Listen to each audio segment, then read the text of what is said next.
Hello, everyone, and welcome. We are pleased to have you join us for today's Answers from the Experts program. My name is Laura Garman, Education Manager with the Cutaneous Lymphoma Foundation. Before we get started, I wanted to go over some housekeeping. We have received your questions that were submitted during registration, and the experts are looking forward to responding. If there are any additional questions that you would like to submit, please use the Q&A tool to enter those rather than the chat itself. This program will be recorded and you may view it on our Cutaneous Lymphoma YouTube channel.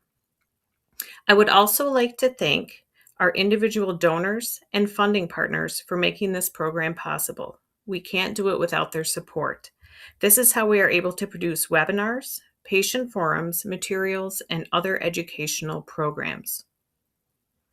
We are so pleased to have two experts here today for our session. First, I would like to introduce Dr. Jennifer Villasenor-Park. Dr. Villasenor-Park is an associate professor of clinical dermatology at the Perelman School of Medicine, University of Pennsylvania. She is also an attending physician at the Hospital of the University of Pennsylvania and associate medical director in dermatology. With expertise in dermatologic care and a background in molecular biology, she holds both an MD and a PhD from Harvard Medical School. Dr. Villasenor-Park is committed to advancing dermatology through clinical practice, research, and education. Additionally, we have Dr. Jasmine Zain. Dr. Zain is a hematologist-oncologist specializing in rare lymphomas with particular expertise in T-cell and cutaneous T-cell lymphomas. She sees patients at Memorial Sloan Kettering Cancer Center in New York City and at Memorial Sloan Kettering Monmouth in New Jersey. With more than 20 years of experience, she provides highly specialized, individualized care for complex cases, including stem cell transplantation and cellular therapies. She also develops transplant protocols for T-cell lymphomas and leads clinical trials evaluating innovative cellular therapies to improve outcomes for patients with these rare malignancies. Dr. Villasenor-Park, welcome. Dr. Thanks, Zain, Laura. welcome. Thank you. Thank you. Pleasure to be here. Thank you both. Thank you so much for being here. We are going to go ahead and get started. Before we get to our first question, I want to share a reminder that Dr. Villasenor-Park and Dr. Zain are here to answer questions about cutaneous lymphoma based on their own patients' experiences and knowledge, and they are not offering second opinions. So any specific questions around cases should be directed to your own physician. But with that, we are ready for our first question. First question is, can mogamulizumab cause red, swollen, and peeling hands, or is this more likely a sign of disease progression? Thank you, Laura, for that question. So mogamulizumab is a form of, it's an antibody therapy and is given to some patients with mycosis fungoides, particularly if there's blood involvement. One of the side effects of mogamulizumab is that it can cause skin rashes, and they can present just like your disease, a patch or a plaque, or it can cause itching. Certainly, some of the issues that were suggested in this question could be from mogamulizumab. The only way to really tell the difference would be for your doctor to do a biopsy and see if this was a drug reaction or this was actually disease progression. With that, I also want to say that there is some data to suggest that a mogamulizumab-related rash called a Moga rash can actually be associated with improved outcomes, and it's basically indicates that the drug is working. And the mechanism is really because as it's modifying the immune system to fight the cancer, it's getting rid of some of the Treg cells that prevent autoimmune issues or reactions against the patient's own skin, which leads to these kinds of side effects. So to answer your question, it can be disease or it can be a drug reaction, but you need a biopsy to really figure that out. Thank you. Thank you, Dr. Zain.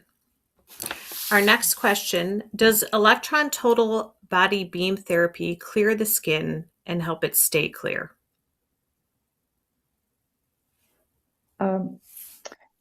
So this is this question is related to total skin electron beam therapy, which is a form of radiation.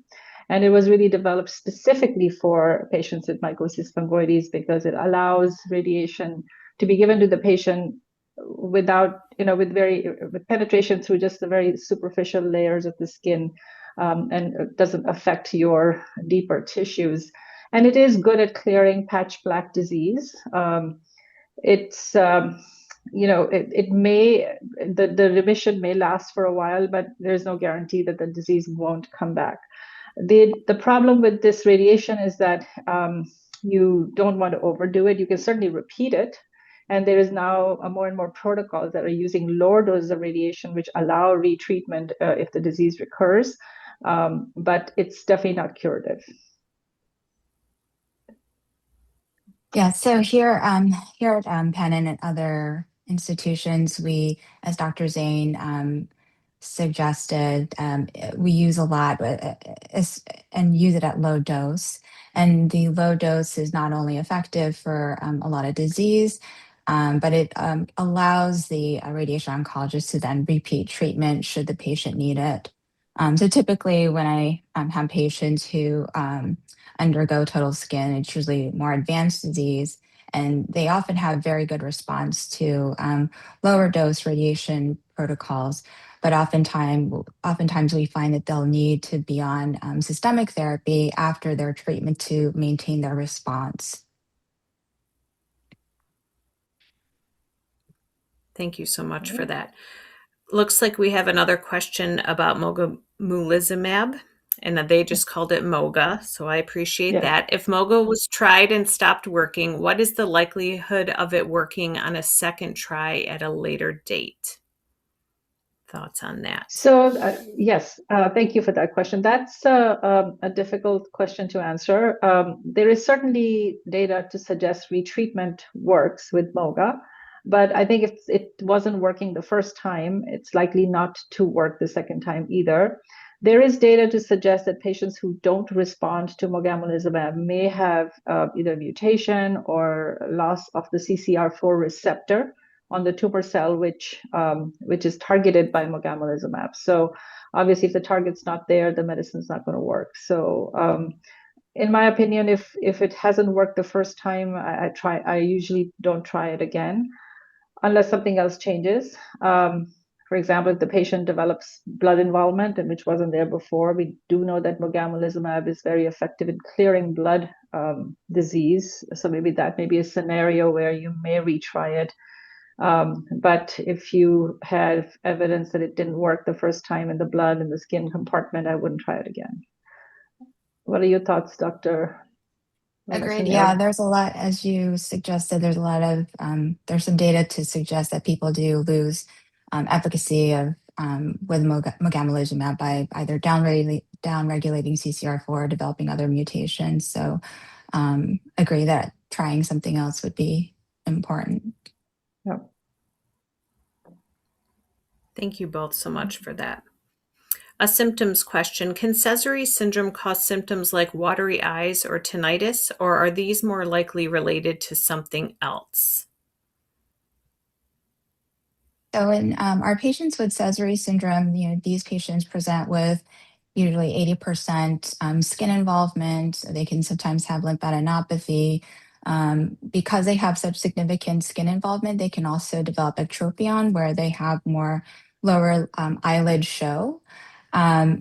So in my experience, I don't often see patients with watery eyes as a direct result of Sézary or tinnitus. So perhaps these are side effects of the medication or the treatment regimens that this particular patient is on, but I personally don't see that very often. So I don't know about your experience, Dr. Zain.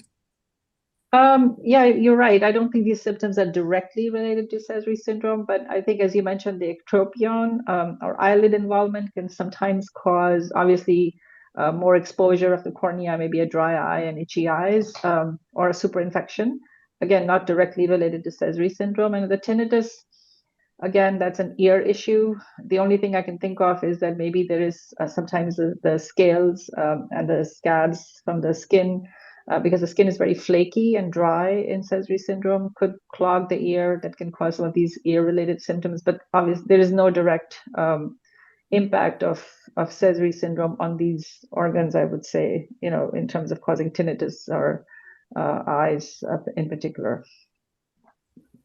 I think, I think that should address the question. Yes, sure. Next one. Should my hematologist and dermatologist be in the same system and work together, or is it okay to have them within different health systems? So I think that this is particularly an important thing for patients who have advanced disease. We try as much as possible to emphasize the importance of multidisciplinary care because the patients with cutaneous T-cell lymphoma have obviously involvement of their skin, but may have internal involvement. So they can certainly benefit from a team that really collaborates very well and are expert. So seeking out care in academic, at academic centers where they have direct communication either within the same clinic time in a multidisciplinary type clinic or just very, very close collaboration. So particularly for advanced patients, that's helpful. For patients with early stage disease, sometimes additional specialists may not be quite necessary, especially if you have stage 1A disease and not significant blood involvement or lymph node involvement. Certainly, again, for advanced disease, multidisciplinary care in a setting where they have close communication is important. Yeah, and it doesn't matter if they're in different health systems or not. I think that's more of a question of, I think, how they collaborate with each other, correct? Mm-hmm. I mean, as long as there's good collaboration, as long as there's expertise within those specialties, I think it's also important to emphasize that it's important to have providers who specialize in this rare form of lymphoma because, then they can bring their experience and their expertise to the table for the patient care. And it being rare disease, I want to say that not everybody would be able to provide the level of care that an expert can. And one other thing I wanted to point out is the role of the dermatopathologist and the radiation oncologist. Again, these are very specialized providers, if you may say so, in the care of these patients, diagnosing the correct, making the right diagnosis on the skin biopsies, and then providing the right amount of radiation, et cetera. So this requires a certain degree of expertise, and it's always a good idea to have a group of providers who specialize in this disease, who can collaborate with each other in taking care of the patient.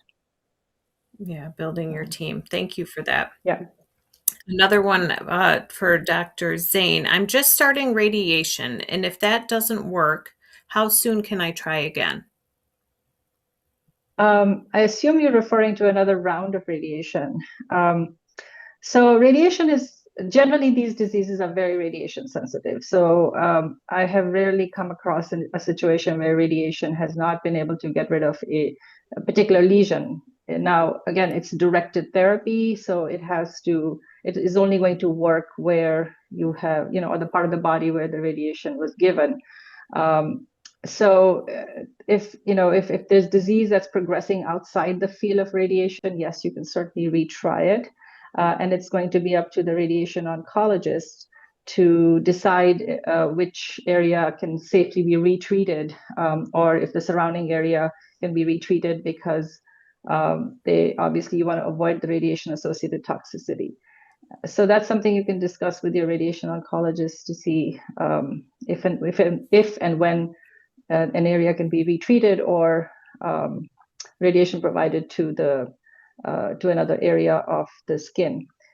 In general, if the areas that require radiation are far apart, they can be treated simultaneously or even one after the other without any kind of delay, because there won't be any overlapping toxicity if they're far apart. So I hope that answers the question. Thank you. Yeah, we also, appreciate I was, oh, sorry. Yeah, no, go ahead, please. I always also tell patients that, remind them that it takes maybe 2 to 3 months before you start to see significant clinical response following treatment. Yes. So that's also something to keep in mind too. Yeah, before deciding that it's not working. And that's a very good point. Thank you. Great. Thank you both. What is your take on PD-1 inhibitors on heavily pretreated patients who have previously undergone stem cell transplant and CAR-T? CAR-T therapy. Yes, thank you. Oh, very good question. So this really relates to advanced stage disease. So as you all know, and I'm sure you've discussed this with your physicians, stem cell transplantation for cutaneous T-cell lymphomas happens very rarely. Very few patients actually need that, thankfully. Most patients will have disease that can be controlled without these aggressive therapies. So PD-1 inhibitors have been studied in cutaneous T-cell lymphomas, and they do work in, there's about a 38% response rate for tumor stage disease or advanced stage disease. But after a stem cell transplant, which is usually an allogeneic stem cell transplant, there's data to suggest that the use of PD-1 inhibitors could be harmful because it can actually exacerbate or cause graft versus host disease. So that's not something that we would usually recommend. Now, if a long time has passed and the patient is doing otherwise, in terms of their GVHD treatment, it's all been quieted down. There may be, with a lot of caution, it can be used, but I would certainly be very, very careful about using a PD-1 inhibitor post-allogeneic transplant. In terms of CAR T-cell therapy, so I just want to clarify, there is no approved CAR T-cell therapy at the moment for T-cell lymphomas and cutaneous T-cell lymphomas. There are a bunch of clinical trials that are ongoing. So at this point, we don't have enough data to really answer, or understand what a PD-1 inhibitor would do in that setting. So that remains to be seen. In general, for other diseases, they have used a PD-1 inhibitor in patients who've had CAR T-cell therapy, for example, in B-cell lymphomas or other leukemias. So there is some experience there, but for CTCL or cutaneous T-cell lymphomas, we are not there yet. So more to come on that. Thank you. Thank you. And reminder for our audience, if you do have any questions, feel free to put them in the Q&A.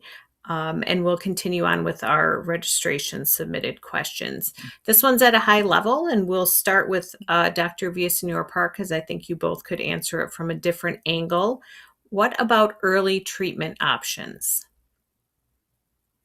So these, I'm assuming, are referring to skin-directed treatments that we often provide as initial treatment for early stage disease.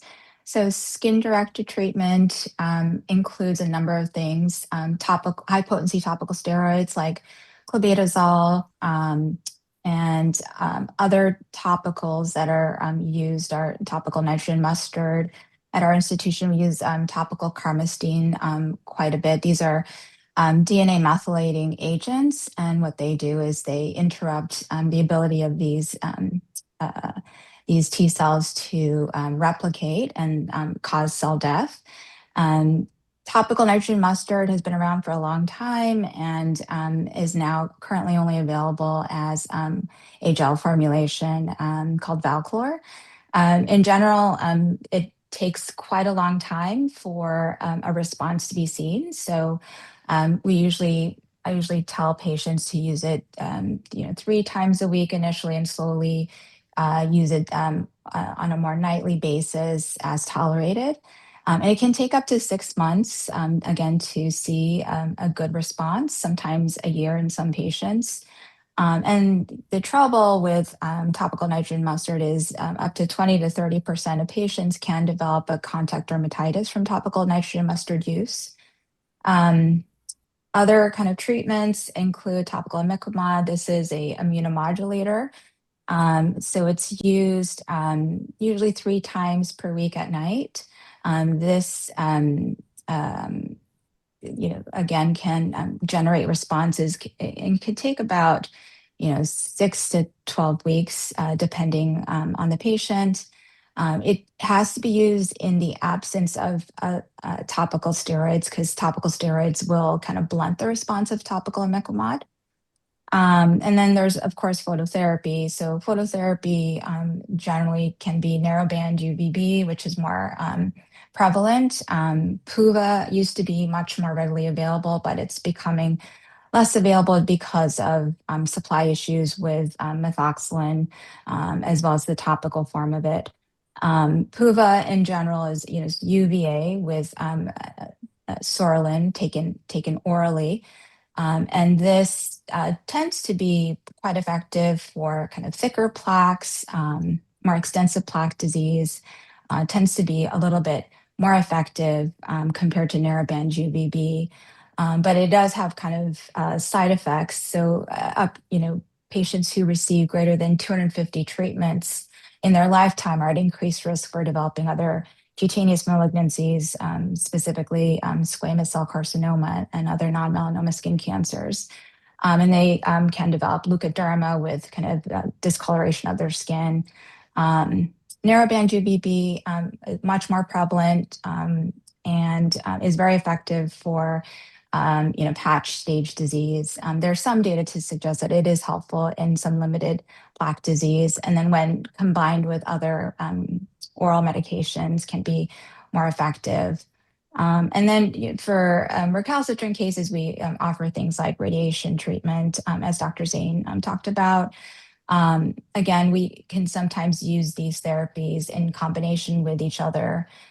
There's also at our institution a clinical trial that's currently enrolling, the Highbright trial, where patients are given hypericin ointment and then exposed to visible light. And it's currently in phase 3 trials. And patients have noticed improvement generally about 6 weeks following treatment initiation. So this is kind of a bird's eye view of all the different skin-directed treatments. So I don't know if Dr. Zain had anything else to add. Yeah, I guess my only thing that I want to add is that chemotherapy is not something that we use for initial treatment. So I think that's an important point, because sometimes people associate cancer with chemotherapy and they think, okay, we have this skin lymphoma, which is a kind of cancer, which is cancer. And why am I not getting chemotherapy, or is that an option? So I just want to emphasize that that is not part of the initial early treatment. We, as Dr. Villasenor mentioned, there's a lot of skin-directed therapies, and we certainly want to try those before we go to more advanced or systemic therapies. And even then, we have agents like retinoids, bexarotene, and other types of retinoids, interferon, etc. These can be combined with a lot of the skin-directed therapies and phototherapy. If you have blood involvement, you can consider ECP or extracorporeal photopheresis. So there's non-cytotoxic treatments that are used for this disease way more than they're used in other types of cancers. And then, of course, if patients progress through this, then we have things like mogamulizumab, brentuximab vedotin, and even checkpoint inhibitors, a lot of single agents that can be used before we have to go to either combination chemotherapy that's used for more aggressive lymphomas, or even stem cell transplants. So a lot of different treatment options. And what I tell patients is that we can sometimes combine them. It's definitely great to have a dermatology colleague who works with us, with the hematologist, to provide to help us find the right combination, especially in early stage disease and also in advanced disease. Thank you. Thank you both so much for those thoughtful answers. Next question. Does consistent total body radiation to treat CTCL over the course of years cause other problems over time for cutaneous T-cell lymphoma? Okay. I can try to answer that. A consistent total body radiation, I'm not sure if this is total skin electron beam, or are we talking about external beam radiation? I think it's external beam radiation. And of course, it's probably in a scenario where a patient requires multiple rounds of radiation. Can you put up the question again? Sorry.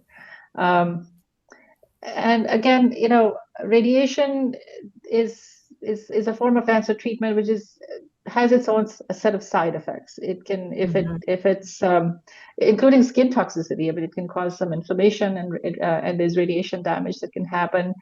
As long as it's not, the dose of radiation is within certain limits that's determined by the radiation oncologist, I think it's relatively safe. It's just like any other treatment. You have to know what the dose is. You have to make sure that you don't exceed the the recommended dose, because radiation can have effects beyond the skin. It can penetrate the tissues, and it can go deeper into the skin, especially external beam radiation, especially if it's around other organs like the chest, and can affect the heart, etc. So the dose of radiation, the depth of it, the field is all, it can all determine what potential side effects there can be. And this needs to be discussed with the specialist, which is a radiation oncologist. I can tell you that there are some certain complications associated with high dose radiation. We know from treating other cancers that it can lead, the radiation around the neck can lead to thyroid problems. There's also certain types of sarcomas that are associated with, high doses of radiation. But again, these doses are used for other types of cancers, and rarely do patients with cutaneous T-cell lymphoma require those kinds of doses. So I hope that answers your question. So in general, it's pretty safe as long as the dose is determined by the radiation oncologist, and the field is, they know, they keep track of all those things and make sure that it's safe for the patient to get it. Thank you for that. Back to mogamulizumab. What can you do if you are on mogamulizumab for Sezary? Your numbers are looking good, but the itch is getting worse. Okay. I can start with that. Sure. As I mentioned earlier, there's a rash or inflammation of the skin associated with mogamulizumab, which can be itchy. So the patient may get better, their Sezary count gets better, the skin starts to look better, and then they develop a new rash or itching, which could be a Moga rash. And again, you need a biopsy to really sort of differentiate between disease progression and a Moga rash. So it's definitely, it can happen. And if that happens, there's ways to treat it. You can hold the mogamulizumab, obviously after doing the biopsy, and make sure that the inflammation or the itching gets better. And most of the time you can actually retreat. You can be retreated with mogamulizumab as well. So if you develop new symptoms, or especially new skin-related symptoms, you need to let your doctor know. Great. I think that was really. Do you have anything on that? Do you have Dr. anything else to add? Yeah, I agree. So certainly repeating a biopsy of the skin to ensure that there's not progression in the skin compartment, because sometimes it can be very hard to appreciate in certain patients that skin progression or recurrence has occurred, like for instance, patients with skin of color.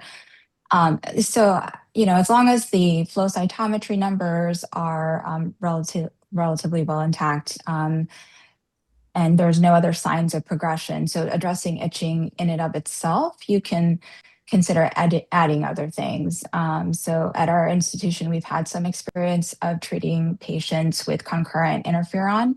So in a certain patient population who has no known other autoimmune conditions, combining the two can be very helpful. So mogamulizumab will help with the blood compartment quite well, whereas sometimes it may not work quite as well in the skin because it requires a portion of the immune system called ADCC to allow it to work. So interferon can be very helpful in the skin compartment with that regard, but it also helps kind of shift the immune kind of milieu of the patient to a less Th2 type of an immune response, where patients are very itchy to a more Th1 response with interferon. Beyond that, you can kind of address the itch by itself by optimizing itch treatment, antihistamines, gabapentin, phototherapy, and there are other topicals that one can try to help with the itching as well. Yep. Thank you both for that. Next question. How is the body's natural surveillance system affected by MF or mycosis fungoides, along with rare overreactions to arachnoid-like bites and potential treatment pathways? For example, like Dupixent, they have heard some pluses and minuses with, I assume, the treatment and then reactions. So with when we think about MF, I'm assuming the person that's asking this question is talking about the immune system. So for early stage disease, we tend not to think of it as severely immunosuppressive state, whereas patients with high blood involvement, where they have a high burden of a particular T cell clone, they're unable to fight infections like other patients can. So they tend to be more immunosuppressed. To my knowledge, there's not really a kind of exuberant response to bug bites like there is, for example, in patients with CLL or chronic lymphocytic leukemia. I wonder if maybe you're referring to kind of concurrent presentation with lymphomatoid papulosis, which can look like bug bites. Up to 15% of patients with mycosis fungoides can also have either preceding their diagnosis of mycosis fungoides or developing it simultaneously or after can develop lymphomatoid papulosis. With regards to Dupixent or dupilumab itself and its use in patients with mycosis fungoides, we tend not to use Dupixent or dupilumab in patients with a known diagnosis of mycosis fungoides. There's some data that have been published that suggests that patients who were treated for atopic dermatitis using dupilumab have an unmasking of cutaneous T-cell lymphoma, whether they were misdiagnosed initially or whether Dupixent itself or dupilumab itself led to the development of cutaneous lymphoma is kind of unclear. From a mechanistic standpoint, it's not really known, but it's thought that because dupilumab inhibits both IL-4 and IL-13 at a particular receptor, that this may lead to increased IL-13 availability for the malignant T cell and potentially cause progression. But in general, we tend to avoid use of dupilumab in patients with a known diagnosis of mycosis fungoides. So when we see patients who have atopic or who could have eczema-like reaction and we're thinking about starting dupilumab, we always try to do a full body skin examination to make sure they don't have any clinical signs of typical presentations of mycosis fungoides, like involvement in the buttocks or other kind of bathing suit areas that are hidden by sun exposure. And if there is a concern, then performing a biopsy prior to starting these biologics is always important to do. Thank you. I was going to ask you that question. That do you always? I'm sorry. I was going to ask you that. Do you always do a biopsy before starting dupilumab, or? I think if clinically it's very suspicious, then yes, absolutely. Okay. It can sometimes be hard though, because as you know, it can take many years, sometimes in multiple biopsies before a definitive diagnosis is you can obtain a definitive diagnosis. Yeah. Thank you. Thank you. Treatment question. Are there any emerging new treatments for Sézary syndrome, and what is the status of Lacutamab? Great question. Yes, we are constantly trying to find new treatments for Sézary syndrome. So that's the short answer. There's a lot of different things that are being evaluated in different phases of clinical trials. Lacutamab is one of them. It's an antibody directed against one of the KIR receptors, which is upregulated in cutaneous T-cell lymphomas. It's a protein on the surface of these cells and Lacutamab directly targets it. There's been a couple of trials. There's a large trial called TELOMARK trial that has been completed and showed encouraging responses. to Lacutamab. It is now has a designation of an orphan designation, sort of fast track for approval. So there's a phase 3 study that is required by the FDA and I believe also the EMA to before it can be approved, and it's going to be evaluated against, I believe, Romidepsin. So I think it's open at UPenn. Dr. Villasenor, are you aware of that, or the phase 3 study for telemark? Yeah, I believe Dr. Barta may be involved in that. Yes, yeah. So the study is designed for sure, and I think in the next couple of years we'll have data. It's very encouraging, and we're hoping that it gets approved. Right now, I think it's only available through a clinical trial. It does work very well for Sézary syndrome. And then there's other things that are in the works. There's a new CD30 antibody with a different payload, so that we can give it more to patients longer for longer time periods without the neuropathy that's associated with brentuximab vedotin. There's new CCR4 directed antibodies. And then there is a CD94 antibody, which is being evaluated in some of the cytotoxic T cell lymphomas, not mycosis fungoides per se, but some of the other skin lymphomas that are aggressive. And it's very promising at the moment. So, and there's a bunch of CAR T cell therapies that are also in the works. So lots going on. Great, thank you. That's so encouraging. Can you briefly re-describe the clinical trial at UPenn, which you might have just mentioned, and the criteria for inclusion as of now to be included in the clinical trial? I think that was the study you were talking about earlier. Oh, the Hypericin trial? Is that the Hypericin trial? So that's for patients with early stage disease, stage 1A to 2A. So it's you must, travel to the Perelman, which is in Philadelphia. So you have to have at least, I believe, 3 patches that that we can kind of track. So again, it's just for early stage disease for patients who have at least 3 patches. So those are, some of the main criteria for inclusion. Do they require any previous therapy, or are there any requirements or restrictions on prior therapies? No. So I believe there's a washout period that I am not recalling at this time. Okay, that's okay. I didn't mean to put you on the spot. All right. Thank you for that. Can one person have 2 different types of mycosis fungoides? Example, patches, plaques, and follicular lymphoma? I assume that means like concurring. So I think that in some of our patients, we sometimes see patients start off with just patches and plaques. And then later on, as they progress or later on in their disease, we can get biopsy-proven follicular tropic disease.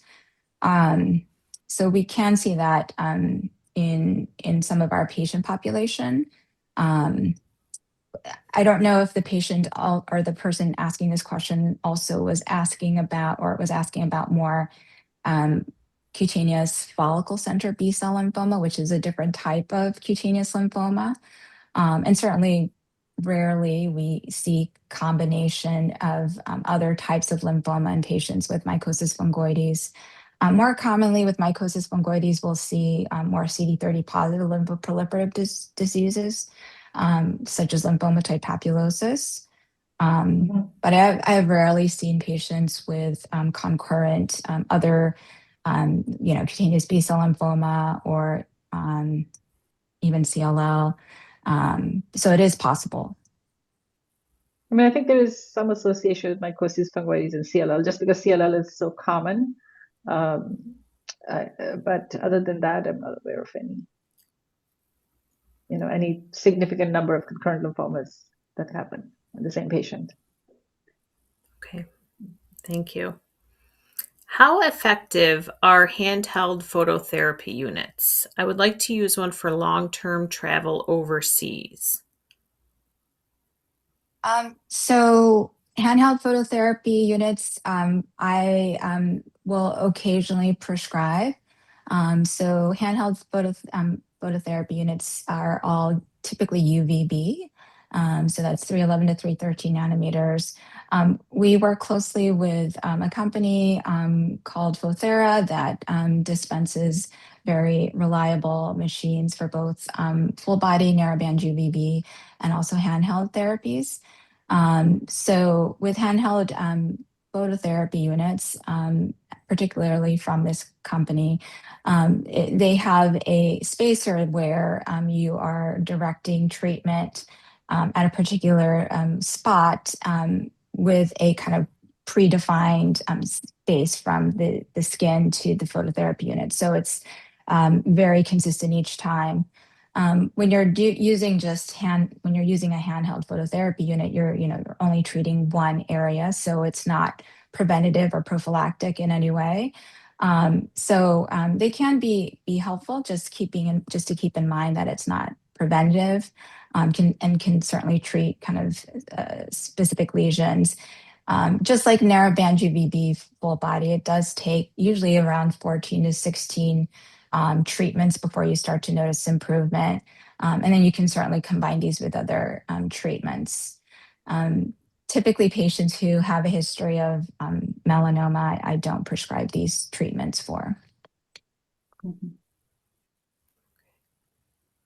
Thank you.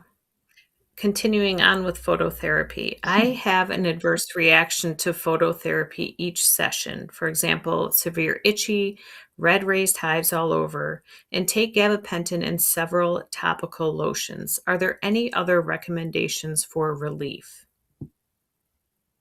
So patients often, it's a very relatively common side effect of phototherapy. Patients often say they get very itchy following phototherapy. Sometimes they do report hives. In the case of hives, true hives are kind of raised, not much epidermal or changes on the top layer of the skin, and they generally go away around 24 hours after onset. So if patients are developing hives, that could be an indication of developing solar urticaria. And patients typically with solar urticaria, exposure to UV kind of generates a chromophore that then increases an immune response generated by mast cells. So in patients who have this, we typically recommend things like taking antihistamines either before the treatment or which would be more effective, or sometimes after. And then over time, interestingly enough, patients do get better, or they see the side effect less and less.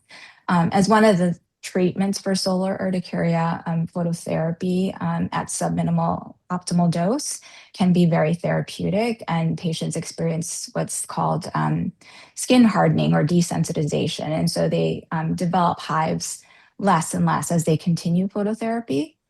Other than antihistamines, you can try things like topical Permoxine, which is available over the counter, Sarna lotion as well. All valuable information for phototherapy. Yeah. Thank you.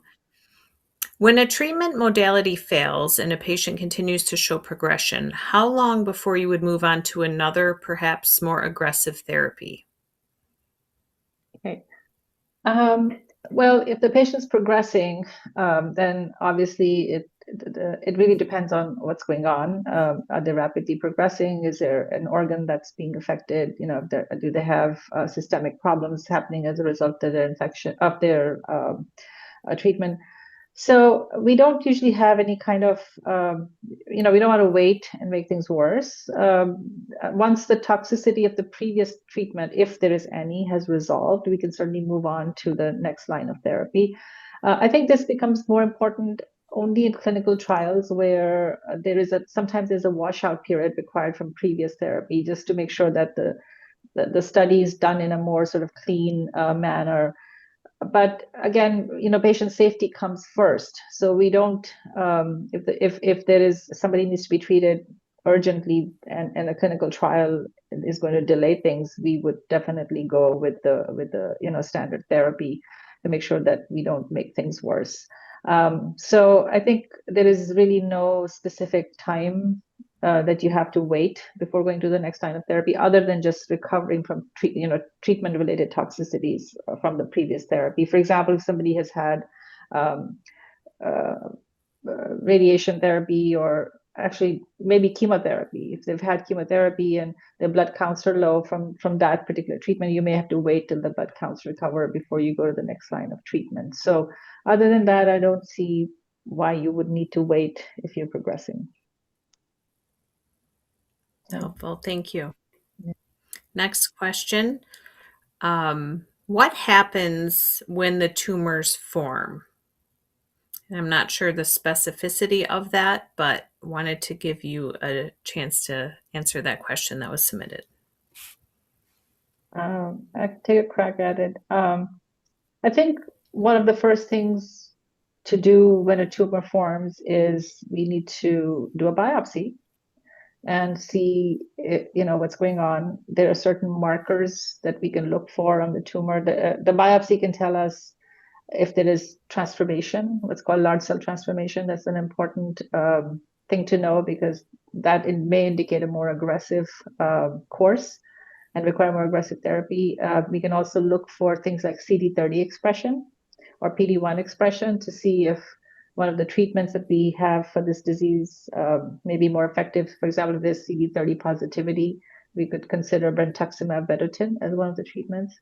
The other thing to do is if the tumors are starting to develop, we need to restage the patient as well, because we need to make sure there is no, a tumor indicates that certainly if it's more than one, it may indicate that the disease is becoming more aggressive. And so we need to restage with an imaging like a PET scan or CT scan, certainly repeat blood work and flow cytometry to see if there is blood involvement. So restaging the patient, doing a biopsy, and then of course at that point you may want to, if the patient has not already seen a hematologist, oncologist, you may want to get them involved in the care of the patient, because the patient will probably require something more than just topical therapies. One or two tumors I think can still be radiated and may not require systemic therapy, but certainly extensive tumors you would need to go to more systemic treatments. What do you think, Dr. Villasenor? Any comments on that?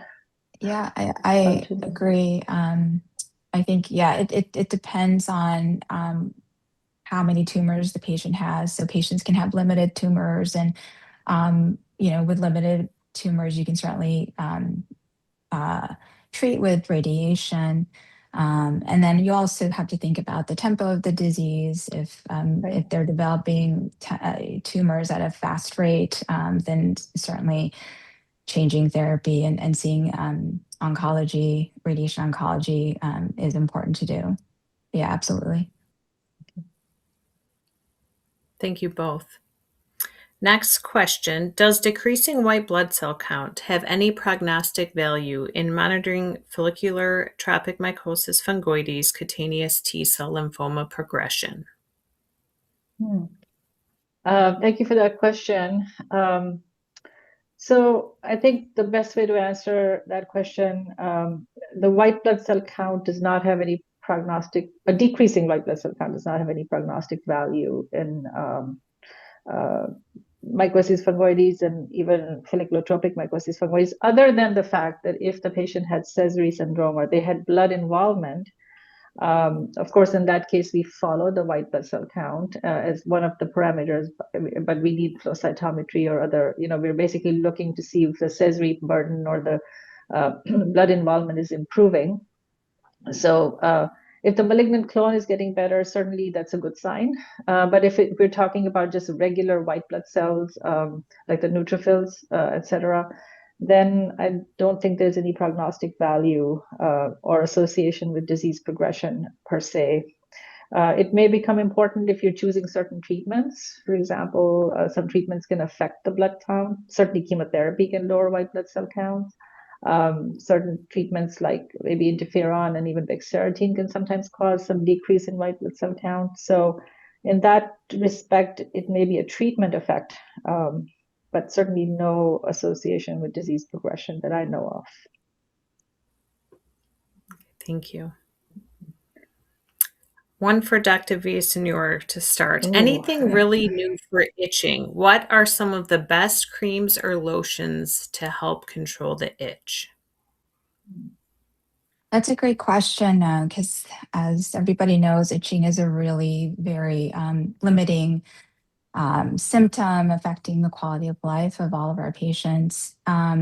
So, I guess starting from topicals, of course, first of all, treatment should be optimized. So your treatment for your cutaneous T-cell lymphoma should be as optimal as possible, and make sure that your all your flow cytometry, other signs of cutaneous disease, that you have no signs of progression, and that your treatment is optimized.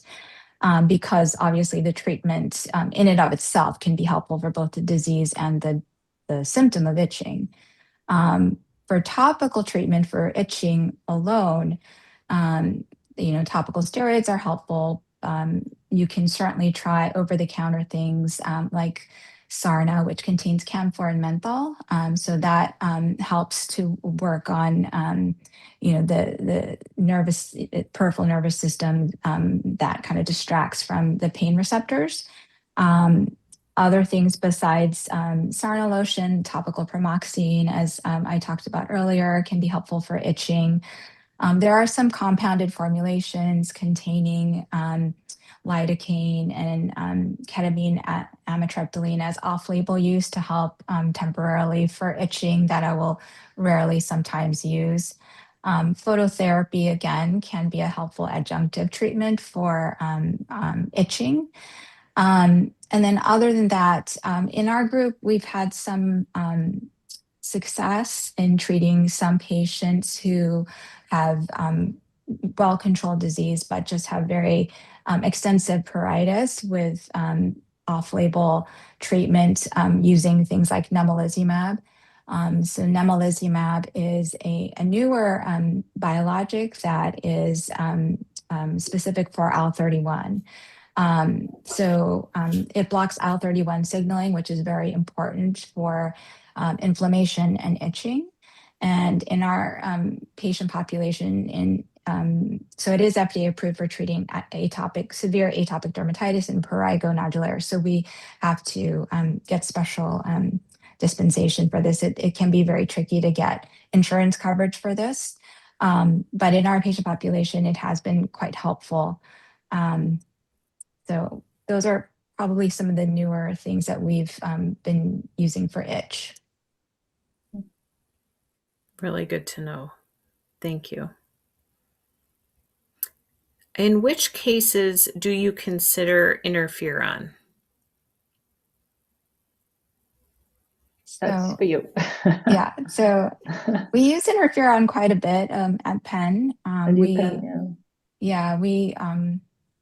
like to prioritize using immunomodulatory therapies as much as possible as an initial step in the sequence of treatment.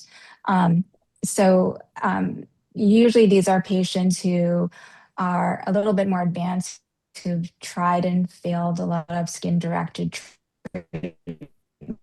treatments. And so in combination with skin-directed treatments, if they're not effective, we'll start interferon for patients who either have significant pruritus or who have extensive skin disease that's not improved with phototherapy or topicals, or even those who who are advanced, who have some blood involvement. So if they have B2 disease and they're on the lower end of having B2 involvement, so less than, say, 5,000 Sezary cells, sometimes we'll start with interferon, and then often in combination with bexarotene at low dose, and then photopheresis. So this combination of treatments for our more advanced patients can be helpful. Great, thank you. What are the survival outcomes for people with subcutaneous T-cell lymphoma? So I assume this question is referring to subcutaneous panniculitis like T-cell lymphoma, SPTCL, which is a form of systemic T-cell lymphoma, which can present in the subcutaneous tissue of the skin. It's generally considered, it can be somewhat indolent, but most of the time it's aggressive and certainly treated very differently than mycosis fungoides. Um, I mean, you can try some simple treatments, but generally it requires chemotherapy and a stem cell transplant if it has an aggressive course. If that's the case, then the patient really needs to be treated by an oncologist. But there is an indolent form as well. Sometimes patients present that way. So it really depends on the diagnosis, the details, and this is where a biopsy and a proper evaluation is very important to see if it's, what is the actual subtype, what are the molecular features, et cetera. And then that will determine the course. The aggressive form requires chemotherapy and a stem cell transplant. The indolent form can be monitored, or it can be treated with something like low-dose methotrexate for a while. But that's kind of how this disease is approached and treated. Yeah, I have a subset of patients who have the more indolent form of SBTCL. And these patients are, they're usually alpha beta positive. It's a CD8 positive disease. So patients don't have expression of cytotoxic markers. They're not gamma delta. So many of these patients present with, initial signs or even a diagnosis of autoimmune disease like lupus profundus or even, discoid lupus in combination. So patients often are sent to me from our connective tissue disease experts sometimes, where they have multiple biopsies that kind of present as lupus profundus, but then something changes and their disease starts to look more like SPTCL, and they have a positive T cell clone. So in these patients, we often try to use a lot of treatment that prevents inflammation. So prednisone oftentimes can be very helpful, sometimes in combination with methotrexate. I have some patients on cyclosporin. So there's definitely a subset of patients who behave very indolently. And then as Dr. Zain discussed, there's a patient who have more advanced disease with presentation with HLH. And some of these patients have mutations that you can identify that affect TIM3, which is a negative checkpoint inhibitor. But it's a fascinating disease. I think it's very varied in its presentation. Yeah. Sure. Thank you. As we approach the top of the hour, we do have time for one last question. Will I have treatments indefinitely?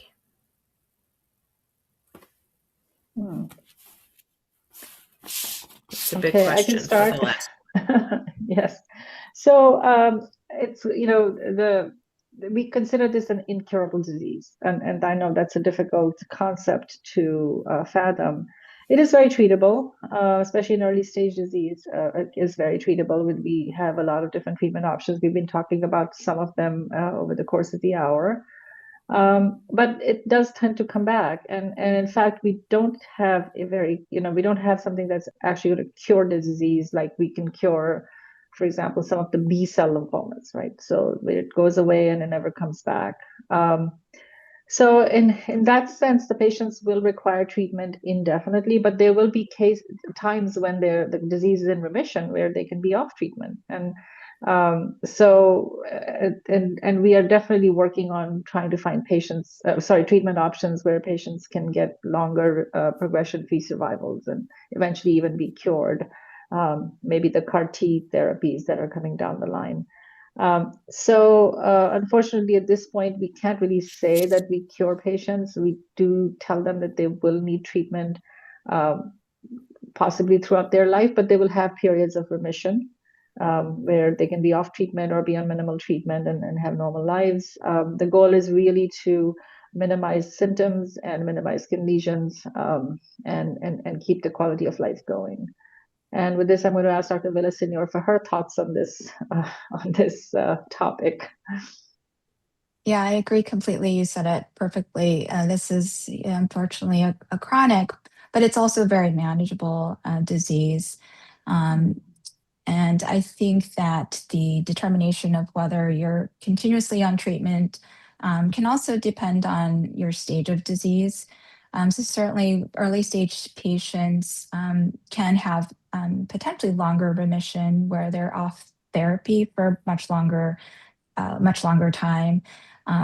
For our more advanced patients, it's always very difficult to then stop treatment if they are either in remission, because we typically think of it as a recurrent process. So patients can often have relapses, and remission may not be quite as long as our early stage disease. So for our more advanced patients, or who I see with very limited tumor, not the advanced patients that Dr. Zain may see, but in this patient population, I try to keep patients on systemic therapy that is tolerable and maintains their quality of life too. There's always that balance between their treatment and their disease, and whether it's improving their quality of life. Yeah. Thank you both so much for that. And I want to thank you both profusely for taking time out of your schedule to answer questions for our community and sharing your knowledge and expertise. It really is so appreciated. I also want to thank everyone who submitted the questions for this session. Those are also appreciated, and I know getting answers to those questions is helpful. Before we part, I do want to share that you will be receiving a survey. We would love if you could fill that out. It helps us to shape future programs here at the foundation. And I also wanted to remind everyone about our upcoming annual patient conference in Arizona this April. It will be the 24th through the 26th in Mesa. We encourage you all to check out the information on our website and social pages to see the agenda and learn how to register. And with that, we wish you a great rest of your day. Thank you so much. Goodbye.